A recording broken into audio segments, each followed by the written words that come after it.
महाराष्ट्राचा सुखाने नांदत असताना एक दुष्ट कालयवनाची वक्रदृष्टी महाराष्ट्रावर. महाराष्ट्र परकीय स्वारांच्या टाचेखाली भरडला जातो. अपहरण, अपमान, जुलूम, जबरदस्ती, अन्याय, अत्याचार, मंदिरांची तोडफोड, स्त्रियांची, धनधान्यांची लुटालूट थांबत नव्हती.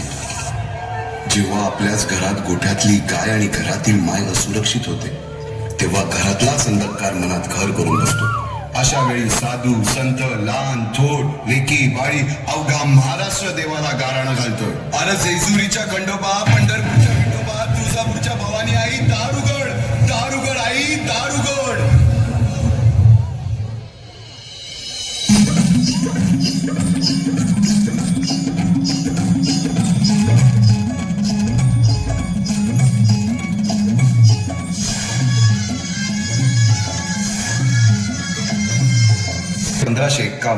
शुक्ल नाम संवत्सर, उत्तरायण शिशिर ऋतू, फाल्गुन वद्य तृतीयेला सायंकाळी शुभ लग्न उदित असता कलियुगातील नरसिंहाचा, ग्रहमंडलातील सूर्याचा, नक्षत्रातील ध्रुवा छत्रपती शिवरायांचा शिवनेरीवर जन्म झाला.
बालवयापासूनच शिवबांना माँसाहेब जिजाऊंनी रामायण महाभारतासारख्या गोष्टी सांगायला सुरुवात केली, ज्यामधून धर्म अधर्म, सत्य असत्य, न्याय अन्याय यातील फरक शिवबांना समजू लागला.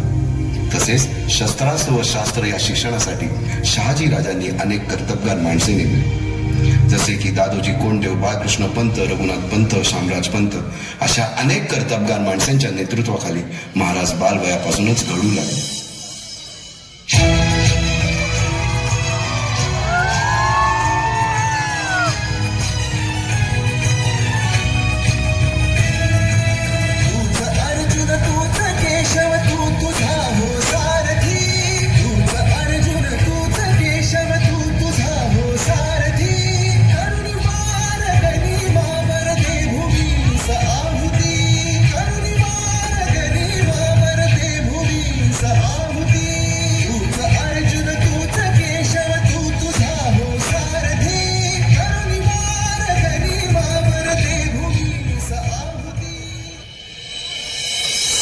एकटे नेतृत्व कधीच साम्राज्य उभे करू शकत नाही.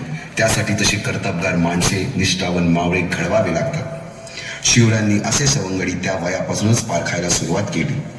तानाजी मालुसरे, सूर्याजी मालुसरे, यसाजी कंक, सूर्याजी काकडे, बाजी जेले आणि अशा अनेक सवंगड्यासमोर शिवबांनी शपथ घेतली.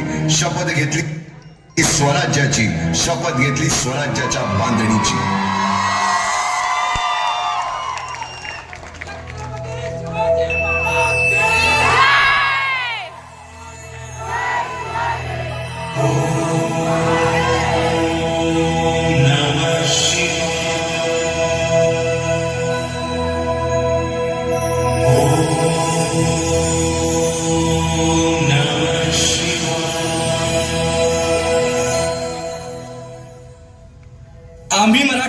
आम्ही मराठे यवनांची पीडा नष्ट करण्यासाठी हिंदवी स्वराज्य स्थापन करीत आहोत. यवनांची पीडा नष्ट करण्यासाठी हिंदवी स्वराज्य स्थापन करीत आहोत.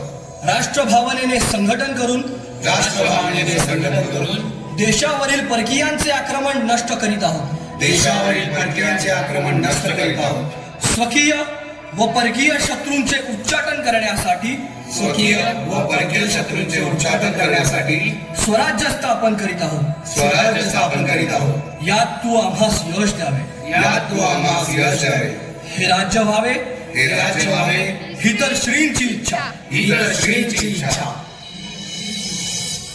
रायरेश्वरासमोर शपथ घेतली आणि स्वराज्याची गोडदोड सुरू झाली. तोरणा किल्ला घेऊन स्वराज्याचे तोरण बांधले. पुढे मुरुंब देवाचा डोंगर, कुवारी गड, सुभान मंगल, कोंढाणा, शिरवळचा किल्ला, पुरंदर आणि 12 मावळ स्वतंत्र झाला. पुढे राजांनी पराक्रमाने जावळी देखील घेतली. परंतु त्यानंतर स्वराज्यावर ओढवले भले मोठे संकट. ते संकट म्हणजे अफजल खान.